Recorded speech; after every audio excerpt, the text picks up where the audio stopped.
Good game day morning, friends. Mark Holmes here, and as always, I want to say thank you all for watching, commenting, subscribing, and being part of the Joe Boo Sports Report. Without you guys, as well as you ladies, you know that this literally does not work.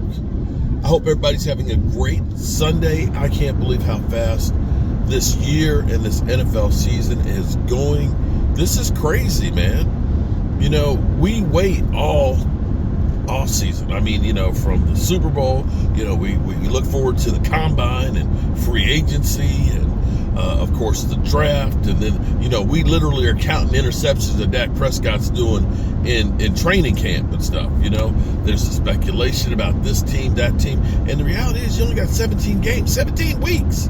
Well, actually 18 because you get the bye week, and then another month to get to the Super Bowl, and that time literally flies by.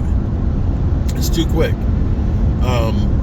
It's too quick when it's here, and it's too slow when it's gone. But I don't know if you guys have recognized some of the things that are going on, because see, this year, this ought to be known as the Dallas Cowboys year of change, because so many things have changed, and they're changing literally right in front of our eyes. The fact that, let's go down the list, because this is huge. In fact, this was one of those ones that I just saw this as I was going up the road. Remember when the first year that Zeke jumped into the kettle? Boom, jumped into the kettle. Oh, the NFL came down. They came down hard. They fined the man, They fined him for doing something that was actually a big positive, because, of course, it's, beginning of the Salvation Army's, Christmas campaign. They're going to be out ringing the bells. What better way than on Thanksgiving to have the Dallas Cowboys jump into this big kettle on the sidelines? I'm sure the Salvation Army didn't mind at all. But yet the Cowboys, you're so bad, they fined them. Think about how when CeeDee Lamb got fined, I think 2 or 3 times in one season because his shirt tail was out, right?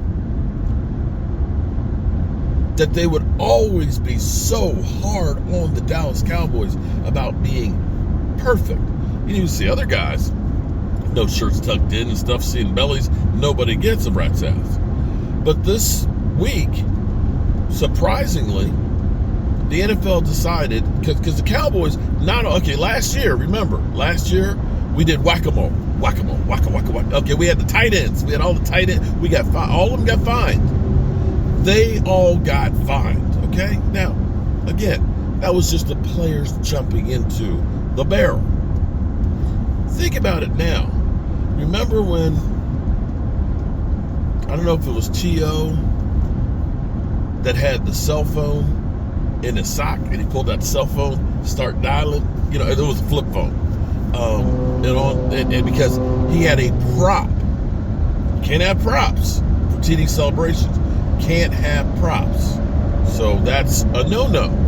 He got fined for it. But now, let's think about this. So here it is. You got 2 different violations that the NFL could have done, because they not only jumped into the kettle, right? They jumped into the kettle, and in there they had a prop of turkey drumsticks. So you got Dak Prescott getting his turkey, chowing down. So that's a prop. That's a prop, and you're in there. So they could have double fined him. But the NFL decided no fines for that celebration.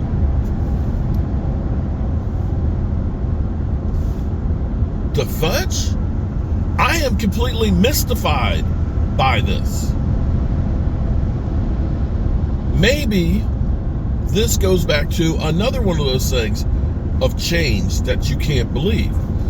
Jerry Jones, after last year and even into the beginning of this year, literally being an ass about the Ring of Honor.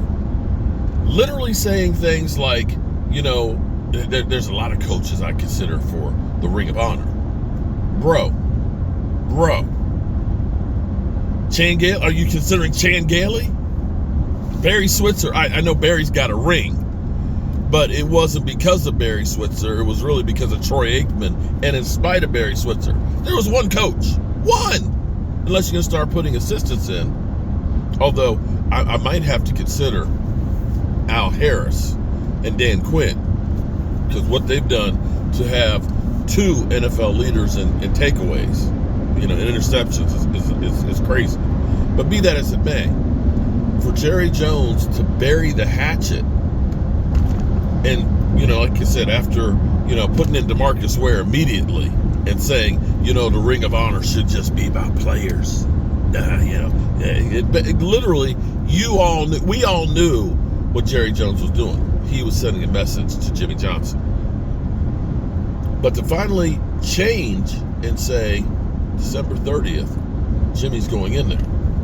It's another huge change. It's kind of crazy.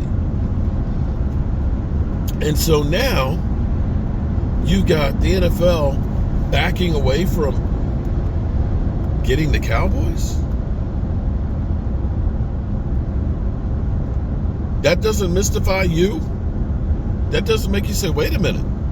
You got Jerry Jones backing away and changing about Jimmy Johnson and seeing the two of them together all giddily like school kids and getting this thing done? And now the change that people are beginning to talk about Dak Prescott the way I've been talking about Dak Prescott for years. Now, some of the talking heads they're kicking and screaming and literally sounding stupid. And I'm talking to you, Shady McCoy. Shady, you are the worst, the absolute positive worst analyst. You're not an analyst. You're just a bullshitter. You literally just show up and just say stupid shit off the top of your head. So before, you used to say he's a turnover machine. He wilts under pressure and makes mistakes. Okay. He ain't wilting under pressure. He ain't making mistakes. And now you're going to go ahead and say, oh, well, he's being perfect. So, I want to see him do some turnovers and see how he responds. Bro, how'd you get this job? How did you get this job? Seriously.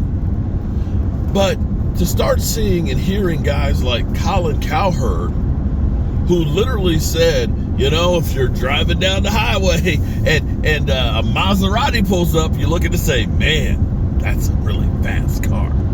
And then you're still driving down the road.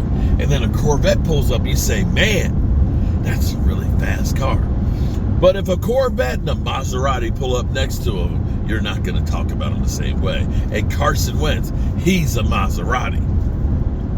Dak Prescott, he's a Corvette. Well, I'd take my Corvette any day over that Maserati. That's just me. Buy American. Even though it's probably made all over the place. But be that as it may, for him now to start saying that Dak Prescott is an MVP, change. A lot of change. For Mike McCarthy, who I said it was crazy to begin with, because there was nothing in Mike McCarthy's DNA that said, I am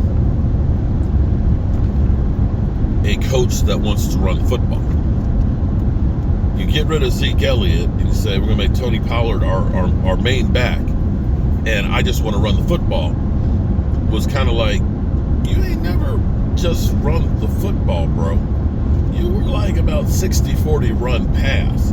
The year you won the Super Bowl, your leading running back had 700 yards. Your second leading running back was your quarterback, Aaron Rodgers. So, bro, where was all this we want to run the football stuff come from? Was this the new Mike McCarthy with the Texas Coast offense? And that's what they tried to do when they realized, after having Tony Pollard having more touches than anybody else, that shit wasn't working. They tore that shit up, and they went back to Dak. We know what you do good. You, outside the pocket, you're one of the best quarterbacks in football. On the move. We're going to start doing some of that. 12 personnel and using the tight ends. We're going to start doing that. Letting the ball fly down the field. We're going to start doing that. And now that the Cowboys have let Dak be Dak and use his strengths, something that I've always said, because we always looked at Kellen Moore. You know, Kellen Moore, Dak Prescott made Kellen Moore. Kellen Moore did not make Dak Prescott.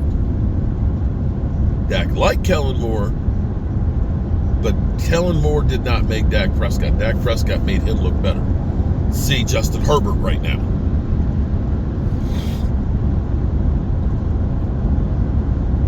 They would never seem to use the things that worked well on a consistent basis with Kellen Moore. 12 personnel was our best package group last year. But when it came playoffs, we stopped using it. Dak Prescott, no huddle. Dak Prescott, bootlegging, play action. They didn't use it when crunch time happened. It's like they forgot they would have those things in their arsenal. These are the reasons why that and the offensive line is playing better, and you have better weapons, that you're seeing Dak Prescott playing at an MVP level. Contrary to popular belief, play calling and personnel matter in winning football. It just does. If you have great receivers or great offensive line, things like Jalen Hurts has had the last 2 years, best offensive line in football. Guys like Devontae Smith and A.J. Brown, having a good running game. They make the job easier for the quarterback, and that's where they are with the Cowboys. Dak is good. Dak is really good. But he ain't going to be that good if the offensive line can't keep him upright. Dak is good, but he ain't going to be that good if CD is not able to catch the ball in traffic and Brandon Cooks can't catch the ball. All these things are relative. And as well as play calling, pre-snap motion, different looks, and deceptions. So all these changes have made the Dallas Cowboys the team that they are right now. And as much as they want to keep saying we don't trust the Cowboys, every team is a different team. And with the changes I've seen since the bye week, since the San Francisco game, you have to look and say, Cowboys are one of the better teams in football, at least right now. And that they look like they're going in the right direction. Will there be hiccups?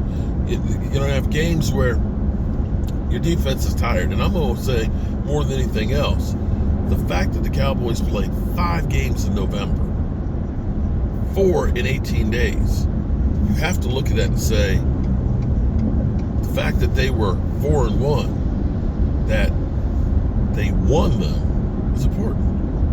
And that there are going to be some games where you just don't have it. You're just tired. And I think that's what we had more than anything else. Along with Seattle, knowing time's running short, we got to get this win. They came out there because it was a must-win game for them. All right, good people. Change is good. Hope you have a great day. And about halfway home. Peace.